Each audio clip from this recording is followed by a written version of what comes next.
เออสีชมพูแล้วเบิ่งด้วยฮะเปิดเบิ่งด้วยฮะไปได้บ่แม่ใส่น้ำเห็ดเลยเกินเลยใจเชื่อก็ยังผิดระบาดนี่ตายคักโอ้โอ้เราชบสิเลยสีชมพูได้นี่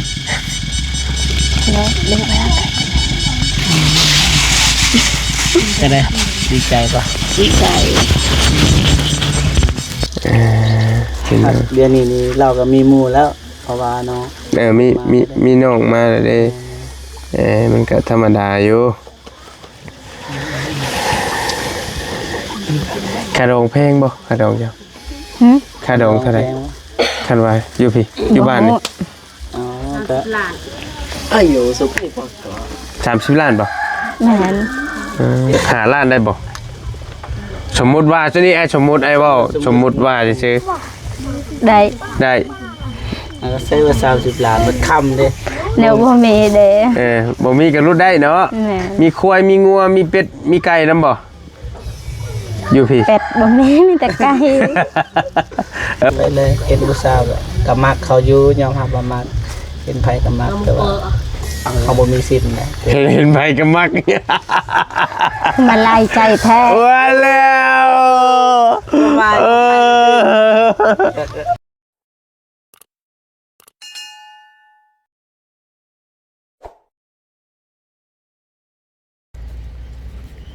ชื่อยังบ่เจ็บ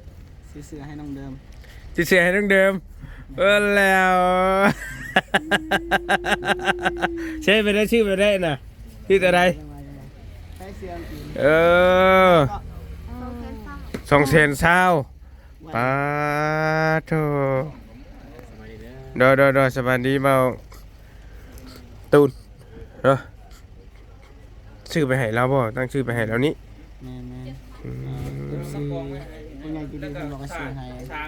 โอ้200,000ได้บ่ได้150,000ได้บ่ไปบ่เป็นเนี่ยเราก็ได้แต่ยิ้มมีซื้อบ่พอโตแล้วก็ได้กระโดดบ่หยอกซื่อนี่แหละคันขายเลยก็บ่กล้าเอาดอกเฮาก็ได้เอาเด้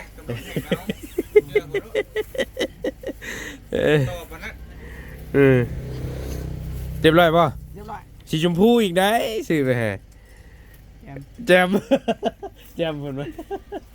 โอเคไปเดินทางวันนี้เนาะไปเดินไปเจอกันที่ตรงเดิมพี่น้องไงซื้อเสื้อใหม่บ่ซื้อเสื้อใหม่ไปให้บ่นะเราเองนะเราก็ซื้อไหมนี่ไปหาผู้สาวเด้หาผู้สาวตั้งโตเปลี่ยนกันบ่มันคือมันคนละดับอย่าเทียบกับเบามันคนระดับอย่าเทียบกันราคาถูกเนาะบ่แม่บ่บาปเนาะอันบาเจ็บนี่เหรอเจ้าเฮ็ดใช่ตอนนั้นน่ะพากันเฮ็ดใช่ตอนนั้นน่ะโอเคไปเด้อมาตูนเด้อโอเคเจอกันพอเผาเพื่อเฮาเดินทางต่อติดตามเด้อฝากติดตามนี่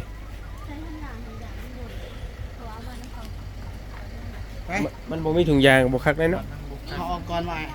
ขี้พุ่นนั่นเนาะตัวที่ใช้แล้วนี่มันได้แต่มันคือไม้นี่ก็บ่เป็นหยังเราใช้ได้ไปเด้อขออนุญาตไปเด้อบ่าวนงเด้อไปเด้อไปเด้อบ่ากูเด้อไปโอเคไปเราว่าน้องเห็นมากะไล่กันเลยไปมาเจ๊พับไปโอ้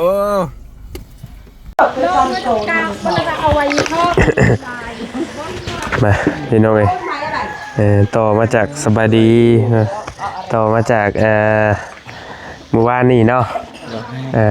ยังไม่ได้ลืมแล้วว่าเสือเขาเนี่ยเอามานำอยู่หรือว่ามาอยู่มาไปป้าไว้พุ่นระบบน่ะเขาก็ฮู้แล้วจะใช่ให้เราเลยบ่จังหวะครับโอเคพี่น้องเพราะว่านี่ทางผู้บ่าวเพิ่นซื้อ เสื้อแม่ผู้สาวบริษัทเนาะมาลีก็ถ่ายคลิปไว้อยู่เป็นซื้อไว้ตัวละ220,000แล้วลดให้20,000บริษัทเหลือ200,000บริษัทนะพี่น้องเนาะเอาบังไอ้สิเอาอันนี้ให้นี่เจ้าเนี่ยเบาเจ็บเจ้าอันนี้เลยเอาให้เล็กน้อยในคนละอันไปน้ำบะจักบะแจกน้ำมันนี่แหละกระบาบเขาเป็นขนมย่างดีแล้วนี่เนาะเพราะว่ามีเมย์จะดีพันฝากมาไว้แบ่งให้เน่ผู้เล็กผู้น้อยว่าฉันพันฝากเงินละ1,000ตะกี้แบ่งให้เน่ผู้ละอันผู้ละใดเด้อขนมย่างแซ่บเลยนี่ฮะ ให้ไม่เท่าแล้วให้ไม่อย่าดอกขนมให้ก็เดี๋ยวให้มาทำนี่เอาตกตกทำตกใจโอเคผู้ใครไปผู้ลิ้นสงการเลยโอ้ลิ้นไว้ลิ้นว่าแท้เอาขนมเอาวะนมมือใจขอบใจนะครับเป็นขนมนมมือแซ่บกินมันด้วยแซ่บได้ขนมนี่ฮะโอเคขอบใจว้าวคุณนั่นเอาวะเอาก็ไอ้ฮันเจ๊เราไปเว้ยโอ้แม่ใจอุ้ยคือเสียงแล้วคือใหญ่แต่ขอบใจโอเคนี่น้องเนาะคุณนี่ไอ้หน่อยฮะคุณคือไอ้หน่อยบ่บาดีได้เด้อเป็นได้นอนเทือนใหม่นะเบิดได้ขนมรับดีเลยรับฟันดีบ่บ่ได้ผ้าแล้วบ่ได้หัวแล้วบ่ได้หัวบ่พลตกใช้จักเทื่ออะไรถึงว่าเดี๋ยวลืมเลยตอนนั้นลืมเลยลายเทื่อแล้วนี่ลายแล้วโอเคเย่โดนแอมบ่แม่นเลยเป็นว่าได้ว่าแซ่บอยู่พี่เยี่ยมมั้ยฮะเยี่ยมบ่บ่เยี่ยมเ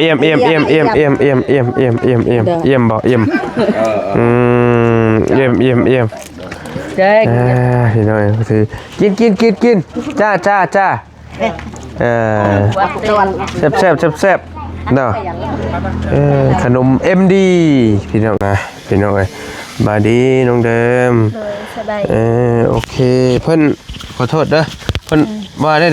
อันเรื่องไม่เรื่องต่อเพิ่นมาว่าล่ะบ่ใช่บ่ช่างนี่เพิ่นมาจดให้ล่ะบ่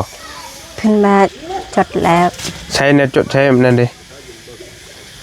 น้ำพกเพิ่นผู้อะไรอ้ายล่ะสิจักซะบัดนี้เขาอยู่เพิ่นอยู่ไสเข้าไปเพิ่นบ่ได้ป้าไว้ให้เจ้าบ่ซะบ่อันไม่ไหนเพิ่นเอาไปเลยถือไปเลยบ่เขาว่านั่นตัวนี้ก็บ่พอแต่ว่านั่นฮู้แล้วว่าบ่พอแต่ว่าตัวเราจดอันนั้นเราคือบอกว่าให้เจ้าบ่ฮู้กันเพราะอ้ายว่าให้จดแล้วว่าให้เจ้าแล้วสิมาเอาบ่นะอยู่ใช้ละช่างบัดนี้ยาแล้วก็แล้วจะจังไม่เอาน้ำหลังก็ได้มือหน้าก็ได้ขันเฮามาอันนั้นก็ได้แต่เพิ่นมาจดไปแล้วเนาะเพิ่นว่าอันนี้บ่พอบ่บ่พออันนี้เด้ไม่แป้นนี่เด้ตัวนี้ก็ยัง 2-3 แผ่นเขาว่าธรรมดาทำนำบ่ยากแล้วคันยัง 2-3 แผ่นนึงแล้วอันค่าสร้างได้เพิ่นว่าแล้วบ่ยังบ่ทันจ้างอีกตัวไหนก็ได้เอาบ่ได้ส่งข่าวยังบ่อยู่บ่อีเขาไปเขาว่าสิไปกอบไม้ตัวนี้แล้วก็เสาบ่ว่าเรื่องอันนั้นนะเรื่องกบเรื่องอันนี้นั่นมันต้องว่าเรื่องเงินก่อนค่าสร้างก่อนจึงว่าแม่นก็เพิ่นบ่ได้เว้านำข่อยเรื่องสร้างแล้วบ่เข้าใจแน่คิดว่าเขาตกลงแล้วเขาสามารถเฮ็ดแบบนี้หักมันยากอีเฮาบ่ทันมีเงินจ้างเด้ต้องว่าราคากันก่อนจะเฮ็ดได้จะนั้นว่า10ล้านมันยากบ่คันถึงยังบ่ทันได้ให้เฮ็ดนะเพราะถึงว่าสิหาทุนมาก่อนเฮาบ่ทันมีทุนนี่ความหมายว่าแค่ว่าเฮาอยากถามแหละไม่มันขาดหยังแหละ ที่สั่งไม้มาไว้แต่ว่ามันมีทุนแล้วจังสิให้เฮ็ดนั่นน่ะความหมายว่าจังซั่น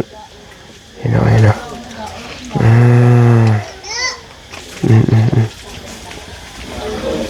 จะบอกให้เราอยู่ให้เข้าใจดู เข้าใจเลยว่าคือว่า เข้าใจอยู่บ่ มีบนเข้าใจมีบน จะว่าเป็นภาษาเจ้าอ่ะนะแบบว่าทุกอ้ายนี่อยากให้อยากเดี๋ยว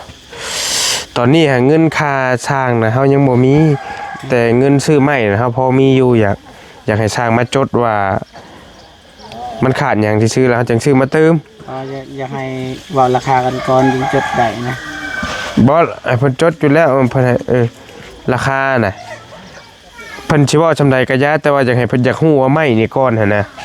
แต่เรื่องราคาพร้อมหั่นแหละทั้งสองอย่างเพิ่นสิรับเฮ็ดบ่ เข้าใจบ่ เข้าใจ บ่ยันเราบ่เข้าใจเจ้าว่าภาษาเจ้าโลด ตอนนี้อ้ายยังบ่มีทุนให้เพิ่นมาเช็คเบิ่งไม้ซื่อๆหั่นน่ะแล้วก็เรื่องราคาว่า15ล้านเพิ่นรับเฮ็ดได้บ่หั่นน่ะถ้ามีแล้วถ้าเพิ่นว่ารับได้แล้วก็มื้อใดเฮามีทุนแล้วเฮาจังสิมาบอกให้เพิ่นดำเนินการเฮ็ดตอนนี้นะเฮากำลังหาเงินมาซื้อไม้ก่อนหั่นน่ะเงินซื้อไม้น่ะพอมีอยู่เงินค่าสร้างน่ะยังบ่ทันมีบ่พาบอกให้เพิ่นเฮ็ด แต่ให้มาเบิ่งซื่อว่า ให้มาเบิ่งซื่อถ้ามีเงินเฮาบอกให้มีเงินค่าสร้างแล้วเฮาจังสิมาบอกให้เฮ็ดมื้อใดก็ได้หั่นน่ะ เข้าใจบ่ เข้าใจ บ่ทันพาให้เพิ่นเฮ็ดเด้อบ่ทันพาให้เพิ่นกบเพิ่นหยังเด้อเพราะเงินค่าจ้างสร้างน่ะบ่ทันมีนะประมาณนั้นโอเคเนาะ very good เฮ็ดเอาเว้ย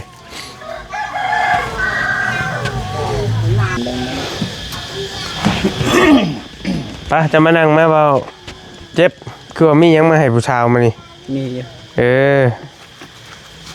นั่งลงไอ้สิเบิ่งมุมกล้องก่อนว่าสิเบิ่งมุมกล้องก่อนว่ามันเห็นบ่ให้มันได้ สบายดีเด้อสบายดี สวัสดีไหนวะ ได้ละโอเคใช่มีหยังมาให้ผู้ชาวนะคือว่ามีแนวมาให้สาวว่ะจะว่ากันมีแต่ถามเรื่องใหม่เรื่องต่อนี่แหละ เมาอันนี้ยังให้เขากล้องน้ำมาสั่นมันบ่เบิดพดบ่ครับ เข้ามามันเห็นเบิดสาบเลย ไก่โพดนี่แฮมันคือช้ำนี่แฮมันช้ำนี่เห็นบ่ นั่งก็ได้ ยับลงก็ได้เข้ามาในแกโอเคกล้องบ่เด้อสวัสดีเด้อทางเบาช่องบ่เจ็บเนาะพี่น้องเอ้ยเอาอยากล้มยังน้ำผู้สาวล้มเว้ย เนี่ยไอ้จะถามมา ให้ถามใช่ป่ะถามได้เลยดิอันห่างกันจักปีนี่ ห่างกันน้องเดิมเท่าไรเลย 20 ปีก็8 ปีคนเดียว อันเดี๋ยวว่าชั้นว่าสี่เด้อมีผู้บ่าวหรือเปล่า ค่อยเลย เลย บ่มี บ่มี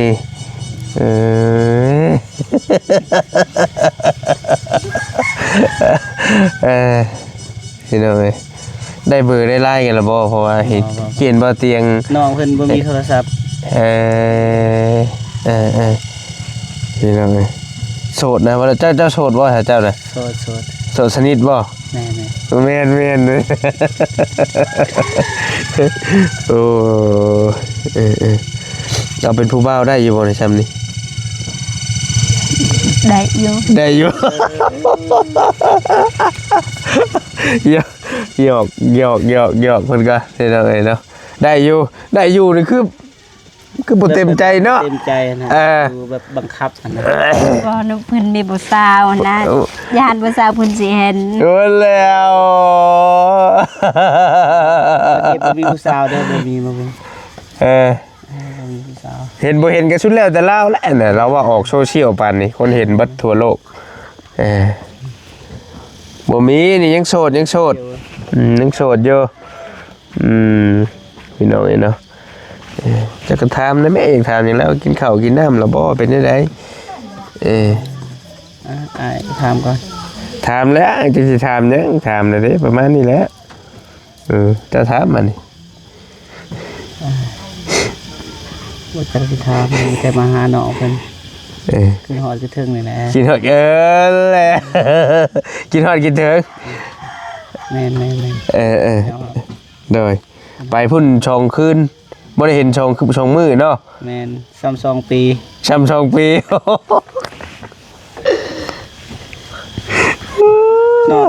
น้องสายไปใส่ละ เอาอยู่เฮือนเห็น กินข้าวกินน้ำแล้วบ่ แล้ว ได้ยังกิน แคดกับตักขาด โอ้มีเขียดด้วยเด้ได้เขียดมาแต่ใส่ฮะ เป็นเหยือง เป็นยังเองนี่ แม่น ไปก้านเครียดโอ้ โอ้บ่ธรรมดาเด้อ แคดหน่อยน้อยว่ามันแคดยัง น้อยซำใด ซ้ำนี่ ฮะซำเขียดหยังก็ เขียนน้ำเต้าเหรอวะแม่นบ่ ภาษานะ ปะเปรก ปลาปริก แม่น มาชูแล้วเลิกไปก้านแมลงพาเบาได้ไปก้านได้ป่ะ ได้บ่ตัวอย่าง การนำกัน อยากไปการ ได้ ได้ไกลว่าไปไกลว่า ไก่ หนาวเฮียน หนาวเย็นนี่ ว่าดอก สิมีใช่ป่ะมีบ่ โอ้ยมันก็เขียดบ้านเลยเฮ้ยอันนี้ก็ได้มันกินบ่แซ่บเลยเนาะ แหม อยู่ผู้อยู่หัวยังคือ กินนั่นนี่ พูนคันสิไปก้านรีบไปขึ้นผู้คือหยังผู้สองคนไปก้านนํกันดึกๆจังมา คันอันนั้นฝนตกก็มีเที่ยงหน่อยอะ เออนอนอย่างเลยโอ้ธรรมดาเออ มีแต่อยากฝากเรื่องใหม่นี่นะเรื่องสร้างนี่ อยากให้เว้าอันนะ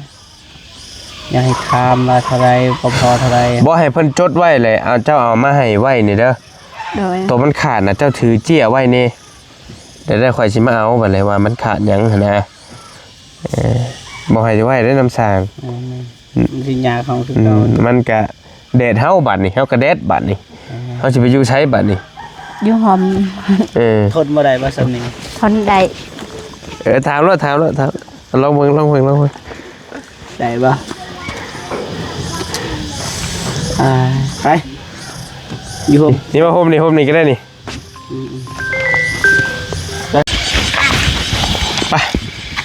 มัน ตอนนี้ก็ เปลี่ยนมุมหน่อยได้บัดนี่ อ่อนละ ฮอนไลน์ฮอนไลน์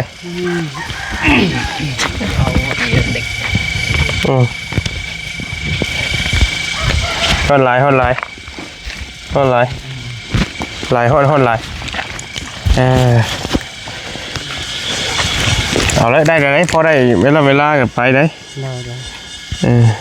ใช้มาให้ในแม่ผู้ชาวเลย บรรยากาศ ฮะโอ้ยแต่ได้ยังเห็นเฝ้าอยู่บุจากเมื่อเลยบุจากไปเลย บ่อยากไปก็อยู่นี่เลย แล้วแต่เจ้าแหละไปสองคนเท่านั้นแหละจ้ะ บ่ว่ายังไรพี่น้องมื้อนี้ก็จะเอาเสือมาให้ซื้อมาแต่ แมน เมือง ตะโอ้ย ตะโอย โอ้โหอัตราเหมือนเดิมนะ โดย อันนี้เงินก็บ่แม่นเงินของเบาเจ็บดอกเงินผู้ใหญ่ใจดีนะ โอ้ ใน ND เพิ่นอยู่เยอรมันเพิ่นฝากมาให้เบาตูนเบาเจ็บเบานงนะให้ไปซื้อน้ำมันอหยังต่างๆแต่ว่าเบาเจ็บก็เลยซื้อให้น้องเพิ่นนะประมาณนั้นนะ มันก็ทำเงินเจ้าเองแหละเลยเพิ่นให้เจ้าเลยเด้ แม่นบ่ เพ เพราะแบบว่าเขาจะซื้อให้น้องเพิ่น ก็นั่นแหละก็เงินเจ้า ไปเอาก่อน เอามาไป กินยาว ชวนไปบ่อยากไปบ้านนี่พี่น้องเอ้ยว่าเจ็บนี่ อยากอยู่พี่ว่าซั่นฝนตกบ่น้องคืนนี่ตกแห้งบ่นี่ก็ยังตกแล้วนี่พี่น้องปลอกพอกแพ็กอยู่เด้อนี่ทำสีชมพูแล้วเบิ่งด้วยฮะเปิดเบิ่งด้วยฮะ ใส่ได้บ่พอดีบ่ลองบ่แกะเลยใส่เลย ใช่เบิ่งดู อาบน้ำแล้ว บ่ใส่รถ เปิด บ่เปื้อน บ่เปื้อนแต่ชบเบิ่งซื่อได้อยู่ดอกอย่าคืนแล้วเราก็ได้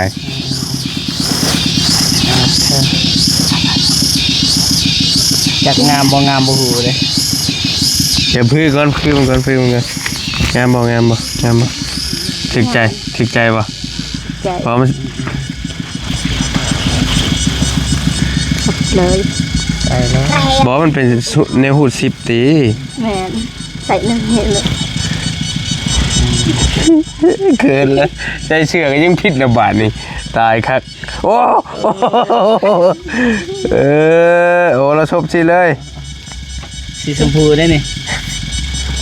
แล้วเล่นแล้ว ก็ได้ดีใจปะ ดีใจ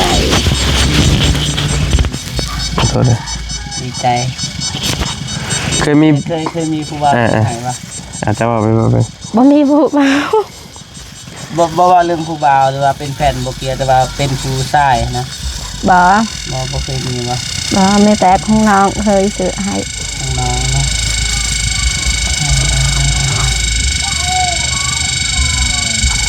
ไม่ต่อ คุยได้แล้วเดี๋ยวจะคุยยังแล้ว ที่คุย บอกมันอ้ายอยู่ใกล้เพราะอะไรบอกอยู่แล้วบอกอย่าเข้ากล้องน้ำนี่ เขา เดี๋ยวฮะเบอร์นะคุยกันรถเนี่ยได้แล้วให้เข่าน้ำเลยดิว่าวันนี้เพิ่นยังให้บริเข้ากล้องน้ำมาสัตว์ต้องคุยกัน2 คนบัดนี้จังสิถามเบิ้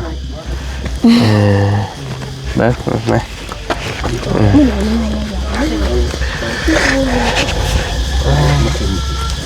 เดี๋ยวถ่ายรูปนะ เอา1 2อยากถ่ายรูปอีกได้1 2 คุยปะ เอาเบิ่งกล้องง่ายบัดนี้เดี๋ยวพี่ได้1 2โอเคโอ้ยติดโตกันละ หมอยปะ ฮะ หมอปะ คือหยังก็ หมอยปะ เหมาะสมอยู่บ่สิบ่ต้องให้พี่น้อง FC ตัดสินนำเนาะฟังเสียงเด้อพี่น้องเอ้ยพี่น้องว่าเหมาะสมบ่นี่น้องเดิมกับเบาเจ็บเนาะพี่น้องสิว่าจะได้เพราะว่าบอลลี่ก็บ่เคยอันนี้จะคืออะไรเอาก็ลองเบิ่งเนาะแต่ว่าตามคอยเบิ่งนี่ก็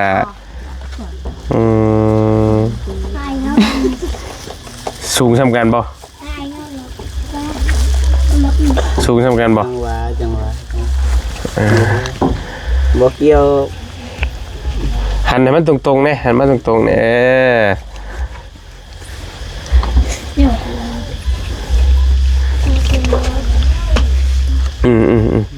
เอา อะไรถามสิตอบให้แบบเปรียบเหมือนอายคือ FC ซะจะพูดอย่างก็ถามนะ โอ้วันนี้ได้สิถามแล้วให้ถามยังบาดนี่มีแต่ให้เจ้าคุยกันนั่นแหละจะได้บ่มีนะสิเว้าหรอบ่ไปบ่เป็นหรอ ไปบ่เป็นเคินผู้สาวเลย เกินผู้ชาวเลยเคยบ่เตียงเคยให้กินข้าวน้ำกันบ่ เคย จักเทื่ออะไร เทื่อนึง เคยกินเทื่อนึง อยากกินอีก อยากกินอีกมื้อแรงก่อนกันว่านั่นแก แรงนะ มื้อแรงจะมานั่งกินกับเรากิน เดือนนี้เราก็มีหมู่แล้วเพราะว่าเนาะ มีน้องมาแล้วเด้มันก็ธรรมดาอยู่ค่าดองแพงบ่ค่าดองจ้ะค่าดองเท่าไหร่คันว่าอยู่พี่อยู่บ้านนี่ อ๋อก็อายุสุขภาพ 30 ล้านบ่ แม่น 30นี่บ่เจ็บบ่มีเงินเลย 30,000ได้ป่ะ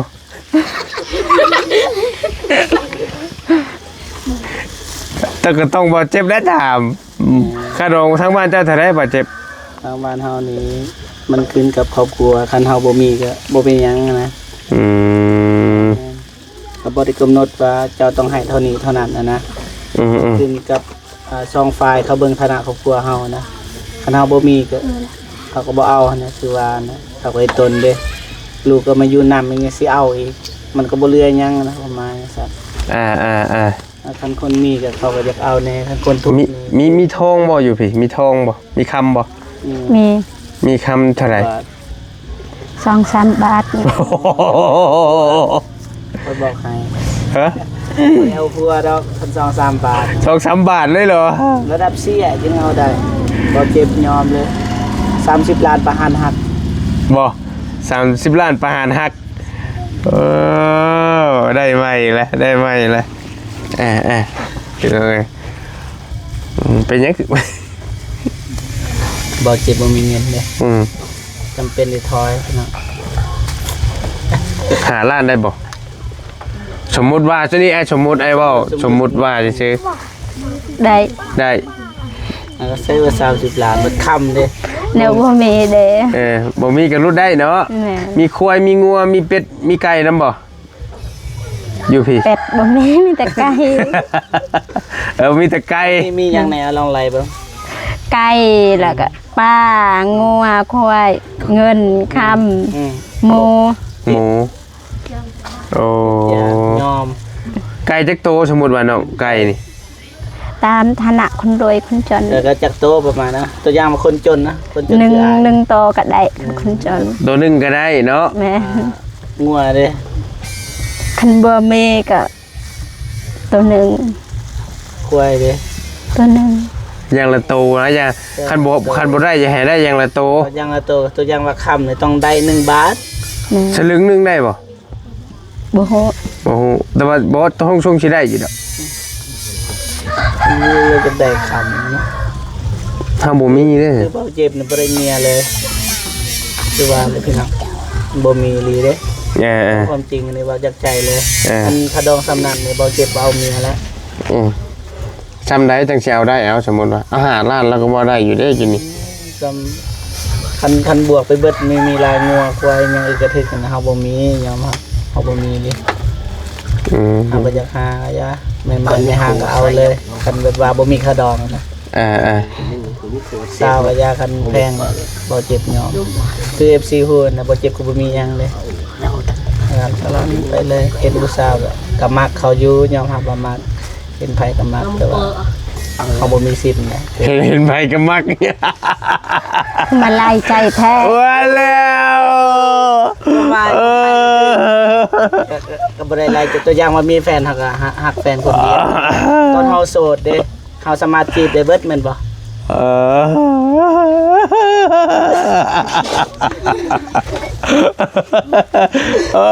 คำบอกจะมันขาดตัวเองแล้วบัดนี้ว่าเจ็บไหมเนาะน้องเดือมเนาะคือมันหลายใจแท้เหรอวะ บ่ได้ไล่ใจตอนโสดฮะก็มีน้องเดิมแล้วเป้าหมายนึง เป้าหมายหนึง ที่ว่าน้องเดิมนี่เราหันแบบนับถือเป็นอายเป็นน้องอะนะปกติคนเนาะเรา ปกติคนเขาบ่มักบ่ฮักกันบังคับกันบ่ได้นะคือว่าอย่างว่ามัดก็มัดได้แต่โตนะหัวใจไปทางอื่นนะ นั่นแล้วคันเล่าสมมุติว่าอันนี้สมมุติว่าได้กันดีเราต้องมาอยู่น้ำเจ้าบ่ คอยมาอยู่ลำลาว เอ้า จะมาอยู่น้ำเล่า แม่ บ่คิดบ่มีเฮือน จะมีเพื่อนบ่ บ่มีเฮือนครัวนี่ก็อยู่ได้ก็อยู่ ก็มาอยู่พี่แหละเรามาอยู่น้ำก็ได้แล้วอ่ะ จังนั้นก็เฮ็ดเฮือนใหม่เนาะเงินนะ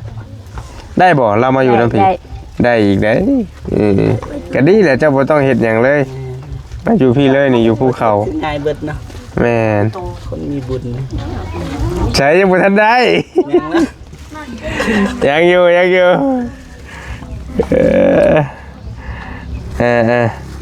ไปพอหอมปากหอมคอเนาะ ไปโอเค เดินทางต่อเฮาก็ได้ ไปเด้อ ไปแล้วบ่ ไป ลาสิเลยบ่ง่ายๆสิบ่ ไปจังซี่แหละกลับก่อน ก็บอกแล้วแม่มันสิล่ำลากันจะได้ มีหยังก็ปรึกษาได้หรือว่ายืมโทรศัพท์หมู่โทรหาได้อยู่เด้โทรศัพท์นี่ก็มีเด้ เอาเบอร์ไว้ให้เรา เอาให้แล้ว เนาะเอาเบอร์ให้แล้ว แม่น อ มีหยังเพื่อนปรึกษาเกี่ยวกับนี่เพื่อนสารหยังก็โทรมาได้ ประมาณนี้เลยพี่น้องแต่ว่าทีมงานเฮาก็สิกลับก่อนเด้อ โดยเดินทางปลอดภัยเด้อวัตถุทุกคน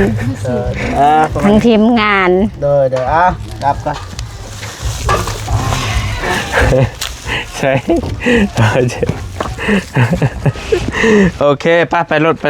ค่อยป่ะจะเอาแนวให้ป่ะจะได้อยู่ได้กินให้ป่ะน้องป่ะโอ้น้องเดิบนี่เบอร์ว่าก่อน อันมายืนมานี่กันแป๊บนึงไปยืนคู่กันมึงดูเสื้อไหมต้องคู่ไหมมึงดูว่าไงพอดีเลยเสือกันเนาะโอ้ ตึกซูนบ่ได้เด้ บอมันบดแบนแหละไปปุ๊บไปพี่น้องเดิมมานี่กะเนาะมาเข้ามาถามรายละเอียดบางเรื่องไม่น้องเพิ่นแล้วก็เรื่องสร้างเรื่องอย่างนี้แหละเดี๋ยวจังว่ากันพี่น้องไปน้องมาว่าเปิดเพลงแต่ม่วนแทน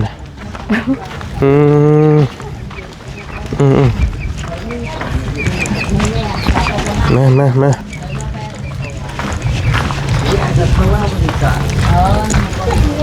โอเคอ่ะน้องถือจะถือเด้อ4 อันปลากระป๋องมาชูอันนี้กินยังเบิดละบ่น้ำเพื่อนยังหลายบ่ยังหลายยัง3อ่ะยัง3 อันปลากระป๋องเป็นยังก็เพิ่นยังก็อยู่พี่ว่าขอกินน้ำบ่อันปลากระป๋องนี่นะยังก็ปลากระป๋องคือกันปลากระป๋องคือกันบ่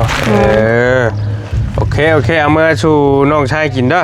โดยเจ๊ขอไปป้าก่อนบัดนี้อยู่ดีมีแห้งเด้อในรายการว้ายขอบใจได้หลายเด้อเอาลำให้รวยอยู่ดีมีแห้งความเจ็บใหญ่ได้ความไข่ใหญ่มีผัดซึ่งใดไข่ใดซึ่งนั้นเด้อโอเคมาปนกันชิมาเจ้าขอบใจน้องขอบใจป้า